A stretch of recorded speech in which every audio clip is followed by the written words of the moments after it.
పిల్లలని ముళ్ళు. కొంతమంది జీవితాల్లో పిల్లలే ముళ్ళు. లేనప్పుడేమో లేనని ఏడుపు, పుట్టాకనేమో పుట్టకపోయి ఉంటే బాగుండరా బాబు అని ఏడుపు. లేనప్పుడేమో అయ్యో బాబు గొడ్రాలు అని ఏడుపు. పుట్టాకను చిచ్చి బిడ్డను కనేకంటే కొబ్బరి చెట్టుని పెంచుకోవడం మేలట. బిడ్డను కంటే ఏది మేలట? పెరట్లో కొబ్బరి చెట్టుని పెంచుకోవడం మేలట. ఎందుకంటేనట అది ఎదిగిన తర్వాత కొద్ది గొప్ప నీడనిస్తుంది, గూడిస్తుంది. ఆ కొబ్బరాకులతో చిన్న పందిరి వేసుకోవచ్చు, గూడిస్తుంది. దాహంగా ఉంది ఎండనబడి వచ్చామంటే నీళ్ళు ఇస్తుంది, చల్లటి నీళ్లు తాగొచ్చు. భోజనంలో చట్నీ చేసుకోవచ్చు. ఆ కమ్మలతో చలెత్తే మంట వేసుకోవచ్చు.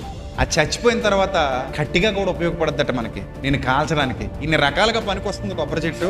ఒరే తాడి చెట్టు, ఎద్దులాగా ఎదిగావు, నువ్వు ఎందుకు పనికొస్తావురా నాకు?